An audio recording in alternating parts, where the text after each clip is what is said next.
Today, the reason why we decided to have this call today was a couple weeks ago, we started hearing rumors that Biden was going to get ready to declare a climate emergency. And of course, we over here at People versus Fossil Fuels, which is a coalition of over 1,200 organizations and grassroots communities, um, uh, mostly Indigenous-led and BIPOC and frontline community-led organizations, we all came together and we said, we got to get ready and we got to meet and tell Biden, you can't be waffling around. We heard that Manchin on July 14th, he said he wasn't going to support. He wasn't going to support climate legislation, and then it was effectively shutting down any climate discussions with Democratic Senator Schumer and other leaders.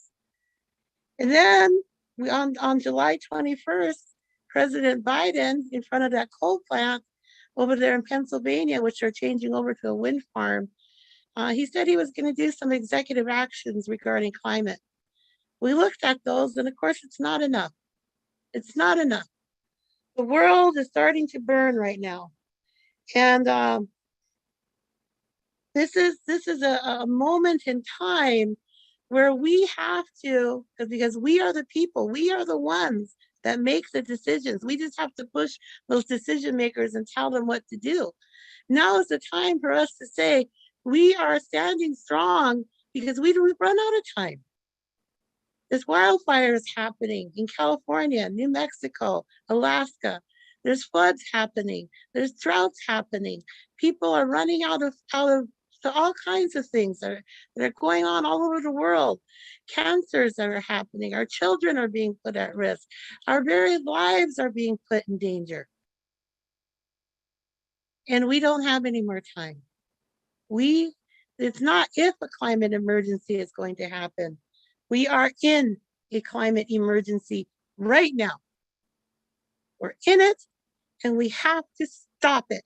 And was telling Biden he must declare a climate emergency right now.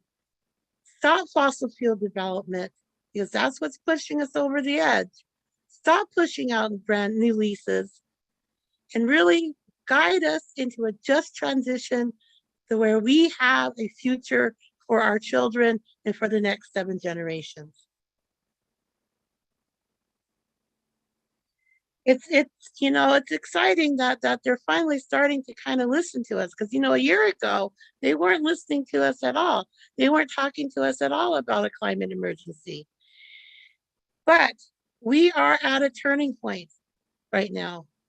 We are at that point where we can tell the administration, where we can tell those people in power that you must listen to us. You must listen to we the people. You must listen to us, because we are the ones that are putting our bodies on the line. We didn't ask to put our bodies on the line. We didn't ask to be put in danger. We didn't ask them to be able to grab all of our belongings in 5 minutes and run from a wildfire. We didn't ask for that. That was put on us. We collectively can make change, and we can push for for a just transition and for a better future, and for a future where all of our children can live a good, equitable, happy life. Does it mean that there's going to be a lot of changes in the world? Yeah, it does mean there's going to be a lot of changes in the world. Does it mean that it's going to be easy? No, it's not going to be easy. We know it's not going to be easy. But we can do it. Collectively, we can do it. A few days ago, there was an action in Washington, D.C., and it really moved my heart, because these young children and their mothers and their parents and their parental units got together, and they went over to D.C. to demand the climate emergency be declared. And right now, I'm going to turn the mic over to one of those mothers, and I think we have one of the children that was there. And you know what? I've been a champion among saying that our youth are the ones that we have to follow. When we were at Standing Rock, we followed the youth, what they wanted us to do. They're the ones that ran to Washington, D.C. And now you have youth standing up in D.C. themselves saying you have to declare a climate emergency. So I'm going to turn it over to our next speaker who was there in D.C. And let's hear about that action. I'm excited to hear about it. Go for it, Willa. Hi, my name's Willa, and who are you? Yeah, and she wanted to stay up late just to talk a little bit about the action. We drove down from Washington, D.C. We actually took the train, and her dad drove down a car full of cardboard flames that we had made. And we had someone from Sesame Street who volunteered to make a bunch of fire truck attachments for our little red wagons. And we donned some firefighter costumes, and we paraded from a little spot in Chevy Chase that was sort of secluded in the shade over to Ron Klain's house, singing joyful and demanding songs. And that's kind of our MO with our group, is we are very playful, and we're also demanding, because there are a lot of necessary demands right now. Vesper, do you want to say anything about the action? What do you want to say? Earlier, she said, I think President Biden might be sleeping. Which he really can't afford to do. He has an emergency on his hands, and he is our leader. And we talked to our kids a lot about that. We talked about how our leaders have really hard decisions to make, and they really have to rise to the occasion. Okay, Leah, turning it over to you, but you can pass it back to me if you want. Sure. All right. Hi, everyone. I'm Liat, and I'm with this group. We're called Climate Families NYC, and we actually did this action in partnership with a number of other groups, including New York Communities for Change and some local climate groups in the DC area too, and this coalition, which we're really happy to be a part of. You know, and we got a lot of interest in why we felt it was important to go to Ron Klain's house at this moment in time. Ron Klain is the White House Chief of Staff. And I think, you know, like everyone, I'm imagining many people on this call, yeah, Biden's sleeping for sure. We saw the 2020 election, we saw Democrats take power, control the House and the presidency, and we expected them to keep their climate promises. And it's been 2 years and they have not delivered, and the climate crisis keeps getting worse and worse. We're seeing effects of it, you know, every day, all year round. And it's terrifying, especially if you're a parent of young kids. I have a 4-month-old who's asleep right now. And the Biden administration is dragging their feet. They have this tool that they could use, the climate emergency, and that would unlock all these abilities and powers to curb emissions and invest in communities, and they're not using it. And that's unacceptable. We're really running out of time for them to use it. We're running out of time for climate action. So that's why we felt, you know, we needed to get our message straight to Biden, and the best way to do that would be through his chief of staff outside his door. So I wanted to ask everyone here, you know, what it is that's bringing you into this call and into this fight of pushing for Biden to declare a climate emergency. What brings you here today, and then what brings you more broadly here into this moment of the climate fight and the movement we're in. And if you want to just put your thoughts in the chat, maybe Anna, you can call out some of the things that you see. Anna is also part of our group and was in DC with us this weekend. Yeah. Hi, everybody. And while people are putting that in the chat, maybe I can speak just for a minute. I'm probably one of the youngest members of Climate Families NYC.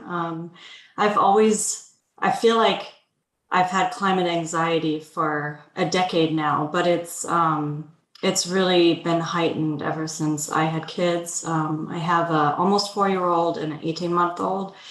And having them has just really let me like lose sleep at night over what's going on with our planet. And so that's when, that's really what brought me to activism.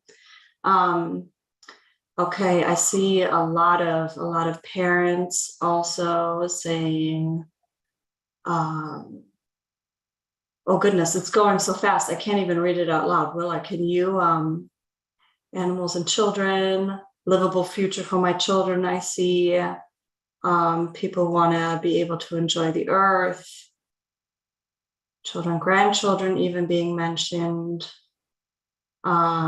The West is running out of water. Yeah, I think where you live really also determines, obviously, what's bringing you here today. Well, are you seeing anything else that I haven't called out? I mean, it's going so quickly. I mean, I see a common question that people raise, which is why like, do people feel anxiety about having kids, given the situation we're in, which is something I think a lot of us talk about. Yeah, I know that I have friends who are, not potentially not having children because they don't feel like it's a planet for kids to grow up in, which is depressing. Trying to prevent societal collapse, that feels like, Yeah, that's why we're here. Yeah, love of my grandchildren. I love that. And it is so intergenerational, and that is such an important thing. And also just to note, although we are a group that works with young kids and talks a lot about kids in the future, we all know that people are being hurt and affected by climate right now. Like, this is a right now problem too. So it's so important that we need immediate action. I think we're out of time. So I want to thank everyone for being here and listening to us, and we'll pass it back over to Ben. Awesome. Thank you so much. It's really amazing, so powerful to be here, and agree with Joy 1,000%.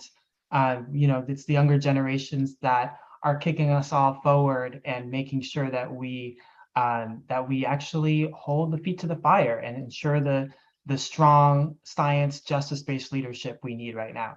So I'm Ben. I organize at the Center for Biological Diversity. Also have the great honor to organize with all of these folks in the People versus Fossil Fuels Coalition in a coordination capacity. And we are at this moment where we are ready to push, right? So Biden laid out, as Joy said, that he's going to take some executive actions over the next couple of weeks. We need to make sure that those are in line with our demands. These are not demands that we just came up with last week. These are the demands from the front lines, from the grassroots, that have come for years and years, because they are on the front lines of the impacts of both fossil fuel production and pollution, and on the other side, climate catastrophe. So we're pushing for every single day this week and every single day next week. We're going to push with everything we've got to make sure that Biden hears from us from all our many different perspectives. But we know that if they don't follow through this next couple of weeks with everything we need, that we need to go further, and we need to push to make sure that at every litmus test, every fossil fuel related decision that Biden has at his desk, that he says no more fossil fuels. So we're going to need everyone's help, especially leading up to the UN climate summit. Biden cannot go back onto that global stage having approved more fossil fuels, having not declared a climate emergency. And then finally, we are going to hold him and the administration accountable beyond that to actually follow through. So we'll prep for major escalations and mobilizations beyond that as well. But right here today, we're actually going to ask you to take action. So get ready. This isn't just a listening call. I'm going to pass it in a moment, and you're going to hear from several different amazing frontline leaders on the campaign around what we can do today, what we can do tomorrow, and what we can do next week on August 2nd. And we're going to wrap up at the end of the call and hearing about some of those specific project fights that Biden has sitting on his desk that he could say no right now to fossil fuels on. And we'll circle back to Joy at the very end for a final send-off and reminder on the call to action.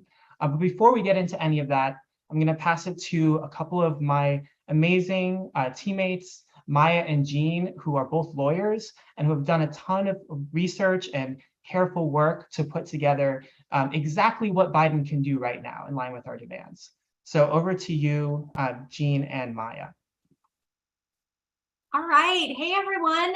Maya, do you want to open up you're here? I think. I can't see anybody. Oh, yeah, I can't see anyone, but I'm here. I don't know. Oh, you All right, can? go for it. All right, I see you. Okay, great. Hi, I'm Maya Golden-Krasner, and I am an attorney with the Center and the Climate Law Institute. And this is Jean. She's director of the Energy Justice Program and also an attorney.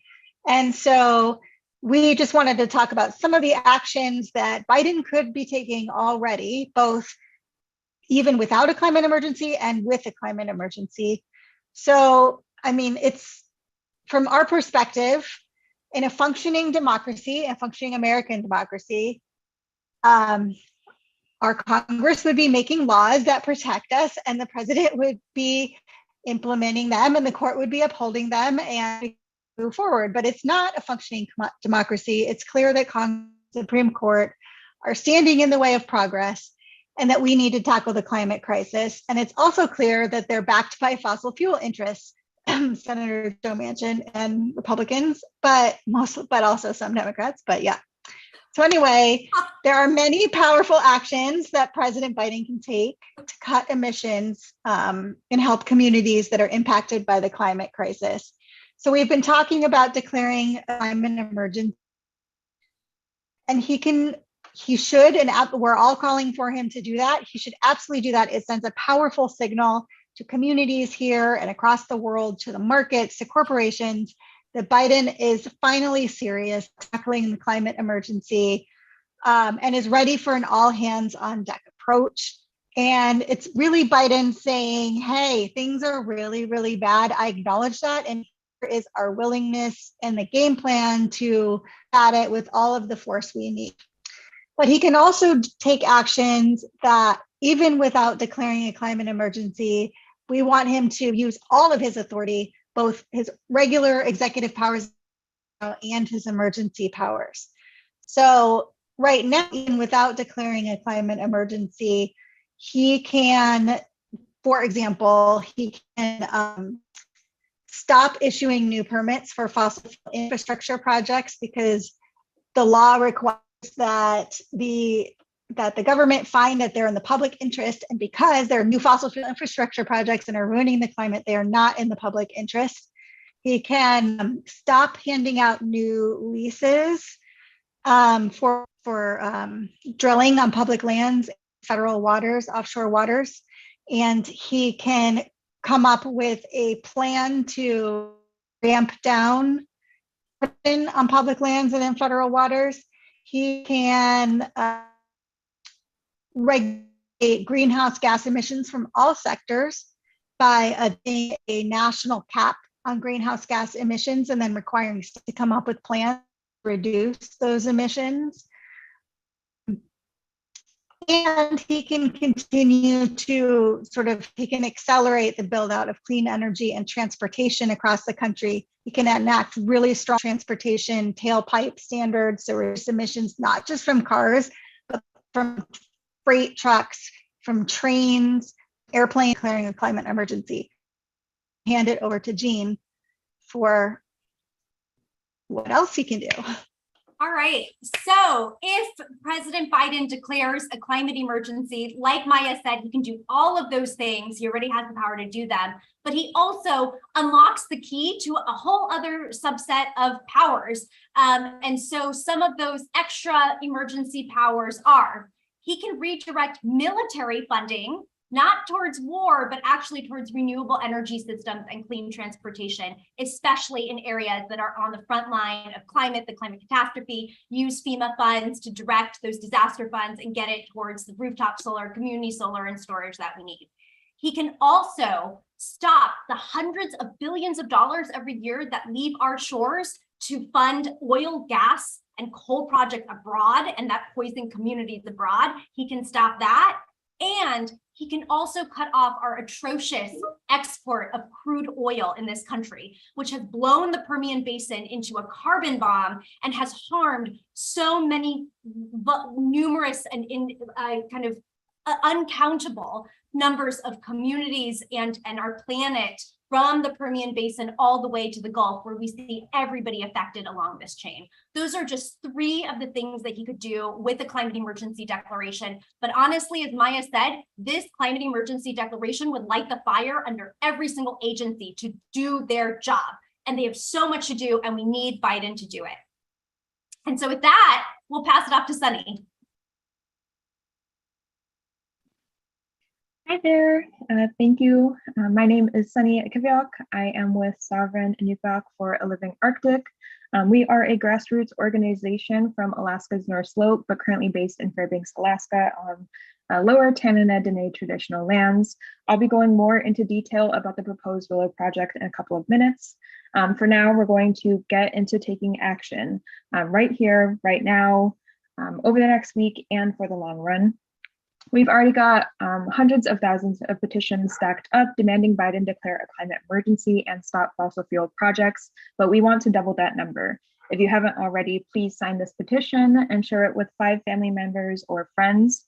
I'll give you some time to click on this link in the chat and submit your signature as well as share it out. In this petition, we demand that President Biden declare a climate emergency under the National Emergencies Act and take steps including banning crude oil exports, stop fossil fuel investments, build renewable and resilient energy systems in communities hit hardest by climate change, as well as end all fossil fuel leasing on federal lands and waters, deny federal permits for all fossil fuel infrastructure, and restrict gas exports to the extent allowed under the Natural Gas Act. So again, I will give you guys some time to click that link, sign it, and share it out with your families and friends. And then once we're done with that, I will pass it to Russell and Grace, but we'll give you guys some time to do that as well.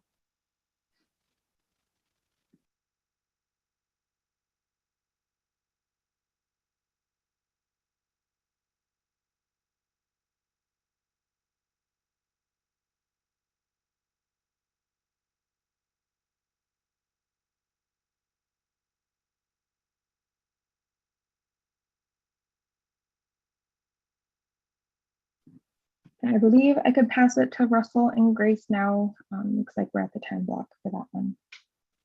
Thank you. Thanks so much, Sunny. Thanks everyone for being here tonight. I'm Russell Chisholm. I'm the Mountain Valley Watch Coordinator for the Power Coalition. I live on Monacan land, and I'm joining you tonight from my home in rural Appalachia, where my community is directly threatened by the Mountain Valley Pipeline, the MVP. MVP is an incomplete fracked gas pipeline steamrolling through life-giving water and mountains over 303 miles of West Virginia and Virginia. MVP's proposed Southgate extension pipeline would extend 75 additional miles into North Carolina. Developers keep claiming that the pipeline is nearly completed, but this is absolutely false. MVP has lost many of its federal permits again and has hundreds of streams still to cross. We and President Biden can stop this project and protect these Appalachian mountains, endangered species, clean water, and our communities and our futures. These fossil fuel projects are not inevitable. If MVP were put into service, the yearly greenhouse gas emissions could be equivalent to 23 coal plants. MVP construction has already destroyed water and land of rural, low-income, majority elderly communities, and the Southgate extension of the MVP is an example of environmental injustice and an attempt to erase Black and Indigenous voices and heritage, as it's targeted for a largely poor rural area on the border of Virginia and North Carolina. The MVP is a climate and environmental justice nightmare. What can the Biden administration do? They should suspend permits and approvals and stop the MVP. If Biden is the climate president he says he is, he will declare a climate emergency, do everything he can to stop MVP and stop all new fossil fuel infrastructure. This is a crucial week in the MVP fight. So we're going to ask you to join us in some actions here. In the midst of this climate catastrophe, MVP wants 4 more years from the Federal Energy Regulatory Commission, or FERC, to continue harming Appalachian communities and the environment. FERC needs to hear from you that the MVP does not deserve a 4-year pass to continue hurting the environment, endangered species, public lands, waterways, and Appalachian communities. If you're part of an organization, you can sign on to our letter by midnight tomorrow, July 27th, urging FERC to deny MVP 4 more years to finish the pipeline. And thanks to the over 200 organizations who have already signed on in solidarity. We stand united with you in this fight against all fossil fuel projects. You can also sign a petition or write your own comment using our Stop MVP Coalition resources by July 29th at 5 p.m. And Grace will drop links into the chat for you to use. But our big call to action tonight, Sunny walked us through what we can do right now to urge Biden to declare a climate emergency and stop fossil fuel expansion. So I'm going to share an action you can take starting tomorrow, beginning at 11 a.m. Eastern. Let's get Biden's phone lines ringing. We are asking you to call the White House comment line and urge Biden to declare a climate emergency now and stop approving fossil fuel leases, exports, and infrastructure. We need you to keep the heat up tomorrow morning and every day until Biden follows through on his climate promises. In the chat, you'll see a link to a document with a simple call script, the call-in number to use, the hours you can call the White House, which is Tuesday through Thursday, 11 a.m. to 3 p.m., and sample posts and graphics to share on social media to get all your friends and relatives calling in as well. If for some reason you don't get through, try again. Consider adding a call to Biden to your daily routine. We won't let up the pressure, and this is just one way to get involved. So thank you from our communities in Appalachia, and I'm gonna pass it over now to Ash, who has some tools to help you prepare to get out and take additional action. Thank you. Niawe Russell, Halakoke, Huisie no Lako. My name is Ash. I use she, they pronouns. I'm with the Akia Collective, and I come from the Absentee Shawnee Nation in so-called Oklahoma, which is the pipeline crossroads of the world and the front lines of the climate crisis and fossil fuel extraction. Currently, Oklahoma sits at the epicenter of the nation's heat wave. We've experienced nearly a month straight of temperatures well over 100 degrees with only hotter days ahead, wildfires, drought, and man-made earthquakes brought about by fracking. If that all weren't oppressive enough, Oklahoma's Governor Kevin Stitt, alongside Big Oil, have waged a full-out war against our tribes through the Supreme Court in an effort to force us, and in turn, the rest of the nation's tribes, into another termination era. Tucked within his efforts to strip us of our sovereignty is his actual goal to turn Oklahoma into a giant regulatory rollback for the fossil fuel industry. This is why our fight for body and land sovereignty is so crucial. Stitt knows tribal sovereignty protects everyone, not just tribes. Stitt also knows that Indigenous people are the last line of defense between protection of the land for all future generations and all-out unfettered, unregulated extraction of fossil fuels. This fight is happening in Oklahoma as we speak. Meanwhile, fossil fuels are literally killing us. Just this month, Oklahoma witnessed 2 separate deaths at 2 separate oil field locations and an evacuation order for an entire community that was hit by an explosion at a gas plant. This does not even touch the poisoned waters, lands, and air, the devastating impact of eminent domain, and the nation's harshest anti-First Amendment and anti-protest laws, cancer and respiratory issues, in addition to some of the harshest anti-choice laws nationally on the books. This is no coincidence. We know that violence against the body and violence against the land are interconnected, and this is our reality in Oklahoma. Listen, the climate emergency is here right now. People from frontline communities like mine are dying right now. This is why we take action, and this is why we need you to take action, to act boldly so that Biden will. And listen, we know that Biden needs more pressure than just calls and emails. We know that we need to get out and take real action. So we're calling for a national day of action next Tuesday, August 2nd, and we need everybody to jump in with whatever energy that you can pull off, however big, however small, protests, rallies, banner drops, disruptions, nonviolent direct action, photo ops. I mean, whatever you can pull off, we need this collective energy and we need it now. But also, you know what? We've got support ready. You can sign up on this form. I know they're going to pop a link into the chat right now. We have a toolkit. And if you're new to taking action with our coalition, we're also offering a training happening tomorrow, 7/27. There's a registration form right here, and it's going to be at 2 p.m. Eastern. If you can't make the training, don't worry. We can also offer additional coaching and support. Just let us know on the sign up form and we'll reach out to you. It is so important that we take action now to demand that Biden declare a climate emergency. And I'm gonna go ahead and actually pass this over to my homie, David Solnit, to share some art talk with you because we have those resources as well. So Niawe, pass it over to you, David.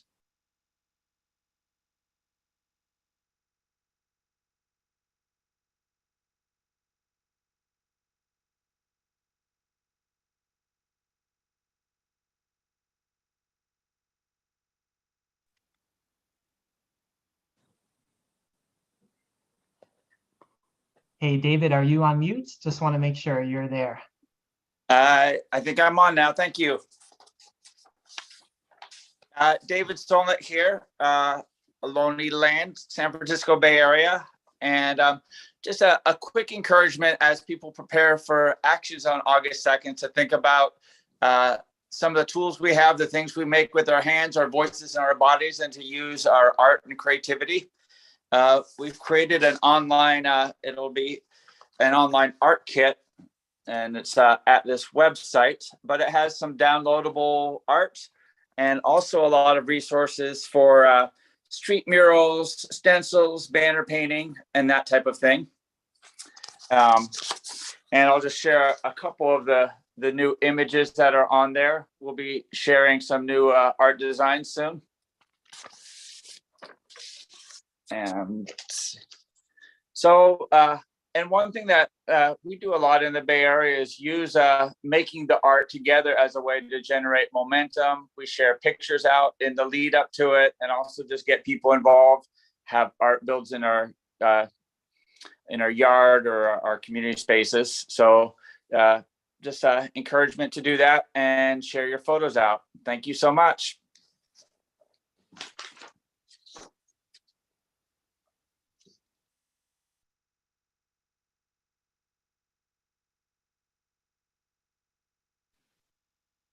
Awesome. Thank you so much, David. Hello again. My name is Sunny. Even as we escalate pressure this week, we've got to prepare to continue to hold pressure. Fossil fuels are driving the climate emergency, and the era of fossil fuels needs to end now. Biden's facing some big tests on fossil fuels, and no matter what he does this week, we need him to reject fossil fuel approvals at every turn. You've heard about the Mountain Valley Pipeline already from Russell, but I'm going to go more into detail about the Willow Master Development Plan, another plan that Biden needs to reject. The Willow Master Development Plan is a proposed oil project expansion in Arctic Alaska. This project would lock us into production for 30 years with plans to expand and, quote, industrialize the Western Arctic. The recently released environmental impact statement estimates about 600 million barrels of oil produced, but ConocoPhillips executives have shared plans to extract 3 billion barrels after development, something that has not been addressed in the EIS, environmental impact statement. If approved, Willow would make any efforts to combat the climate emergency negligible. Willow is a climate disaster that we simply cannot afford. Warming at 4 times the rate of the rest of the world, the Arctic has fragile ecosystems that thousands of species depend upon to survive, including humans. Scientists have worries of permafrost melting within the next few decades, releasing millions of tons of ancient methane deposits that are not included in climate models, and therefore furthering the amount of greenhouse gases in our atmosphere. ConocoPhillips, this is laughable. ConocoPhillips has already tried to combat the melting of this permafrost by installing chillers surrounding the infrastructure of their pipelines, both working around and exacerbating the destabilizing effects of climate change in the region. With sea levels rising, cities around the globe, and especially along coastlines, are at risk of being flooded, and the Willow Project would have detrimental impacts around the globe. Our people, the Inupiaq, have lived and stewarded Arctic Alaska for millennia. Willow would increase air and noise emissions and human activity in Nuiqsut's a village in Arctic Alaska. subsistence use area, which would increase stress and cause anxiety and depression, contributing to already disproportionately high rates of mental health issues. Inuit also have one of the highest rates of cancer in the world, and approval of the Willow Project would only exacerbate rates of chronic illnesses, disease, and cancer amongst this population. In 2021, SELA led the efforts in a class action against the Bureau of Land Management, where an Alaska judge revoked the approval of the environmental impact statement of Willow of that year, citing a lack of adequate analysis of environmental impact for the project. All signs point to the no action alternative of the environmental impact statement. The Bureau of Land Management has opened a public comment period that closes August 29th, next month. SELA will also be hosting an informational meeting about Willow this coming Thursday. We will drop a link to SELA's website that has a link to the public comment period, as well as a link to sign up for the informational meeting about the Willow Project. Thank you for listening, and I will pass it over to Monique.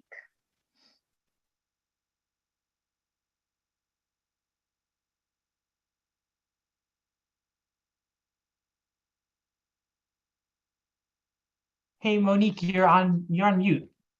Thank you so much. Can you hear me now? Yep, all good. You can hear me now? Yes, we're great.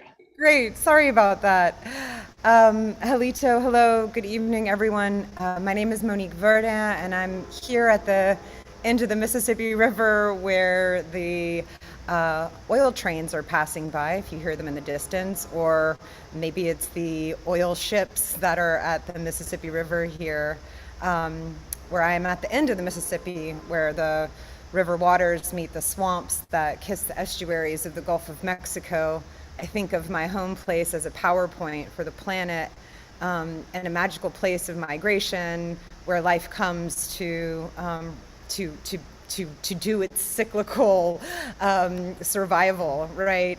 And also, I could introduce myself as saying that I live here in the heart of Cancer Alley, just north of the dead zone, which is also equally true. My ancestors of the Houma Nation have called these lands, wetlands, and waters home as long as there has been land here in the Mississippi River Delta. They say it took the Mississippi 5,000 to 8,000 years to create the land upon which I now sit. Baby land, really, for the planet, but baby land that is disappearing into the Gulf of Mexico. The scientists say that South Louisiana is losing a football field of land, an acre of land, every 90 minutes. So think about our call and how much land is being lost just in this time. There are a number of factors playing into this land loss, the leveeing of the Mississippi River being one, but the fossil fuel industry has been equally as damaging, if not more so, with thousands of miles of oil and gas canals, the extraction of natural resources, and the toxic waste that's been left behind that's plaguing our coastal communities. And tropical weather has been becoming more fierce and frequent with each year. Just last fall, the Yaquishito, the big country between the Mississippi and Atchafalaya River, where the Houma and Biloxi, Shinamacha, Choctaw, and Attakapaw Ishak inhabit the coastal indigenous communities at the ends of the bayous, they were hit with 185 mile per hour winds and destruction like we've never seen before. And there are people who know hurricanes, too many, unfortunately, but we are fearing what this hot summer will bring.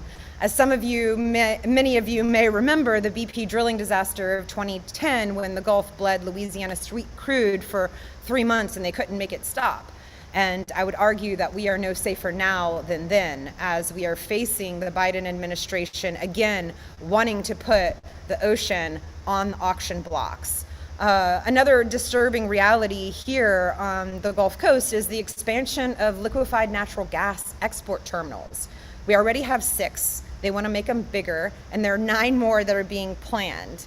So, as everyone's been saying, Biden's facing huge tests right now, and he needs to hold to his promises. He needs to call for a climate emergency, and he needs to call for no more new leases, not here in the Gulf of Mexico, where we have been the sacrifice zone for too long, and not in the Arctic, and not anywhere on any lands, that we don't need it anymore. It's time for us to keep it in the ground. And you know, there's this petition. We have until October, so please pile on the comments to anyone you can write to, and also sign this petition we have here to really demand that there be no more new leases. We don't need to be double downing on dirty dinosaur juice anymore. It's time to let it go. We see and we know what the consequences are, and there are many PowerPoints that need to be protected and all over the planet, and we have to transition, and now is the time. And if we can do it here in the dirty South, as we are so hoping and praying for, we can do it anywhere. So I will close with that, and thank you all so much for being here. Wishing you well wherever you are.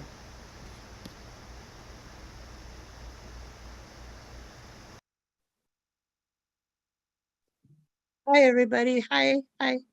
Wow. You know, when I had I was able to go down and visit Monique down there in the bayou down there in South Louisiana just a little while ago, a couple months ago. And I was down there a few years ago, and the difference between a few years ago and the difference that I see today is catastrophic. And when I hear about the Willow Project up in our beloved Alaska with our relatives up there, and yes, Biden did stop Keystone XL, and there were a couple other projects that he stopped, but those are minimal when we compare to the projects that are being planned currently right now, like Willow, and like these additional LNG projects, liquid natural gas projects that are being planned in Louisiana, Pennsylvania, plan to go online in Washington over by Tacoma. But I just want to remind everybody that you came here today, that the Creator, the Spirit, whatever it was, brought us all here together today.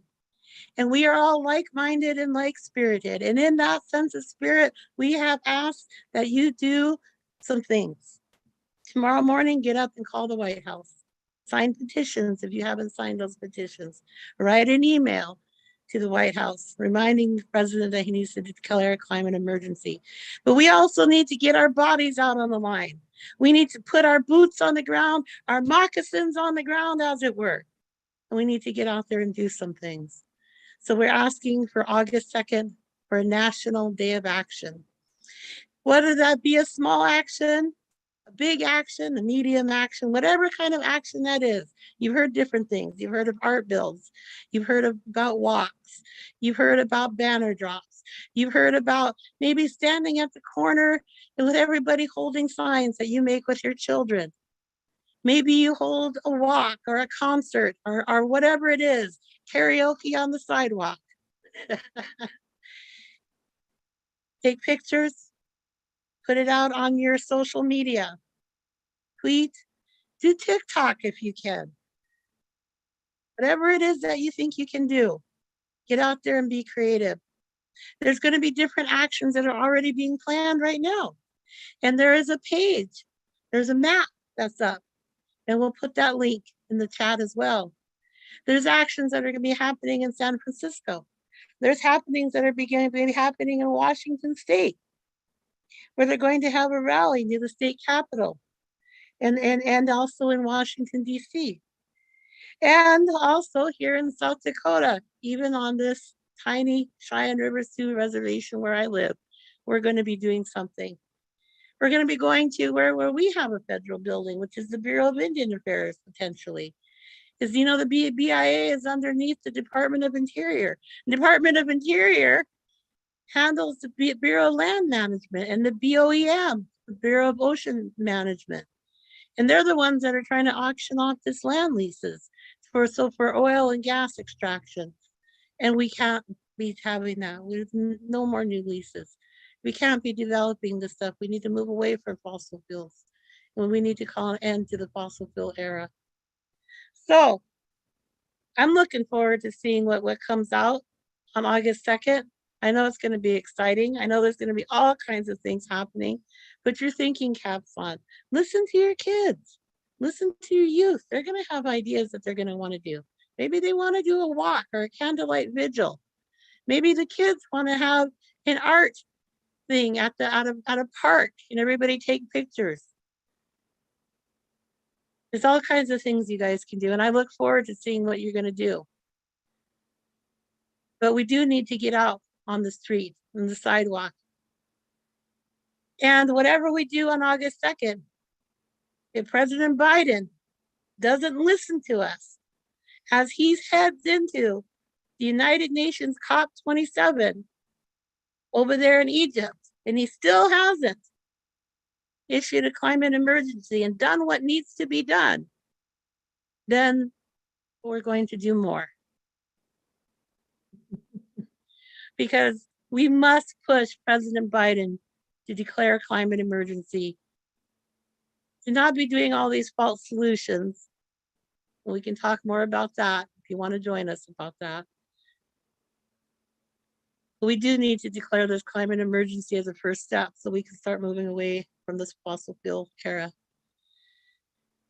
Each one of you that joined us today, like I said, Spirit moves you to be here. You are the climate defenders, the protectors, water protectors, land defenders, human rights defenders. You are the heroes of today. You are the ones that they're going to look back on in 7 generations and say, they were the good ancestors. They weren't the bad ones. They weren't the ones like Manchin and Schumer and all the other ones that are trying to take away our rights and essentially cause murder through climate change. I'm proud that you guys all joined us today. And I'm glad that we're all here together. I know that in unity, we can accomplish great things. I've seen amazing things happen. And I look forward to seeing what you guys pull off on August 2nd. Doksha Ake. Mini Witoni, water is life.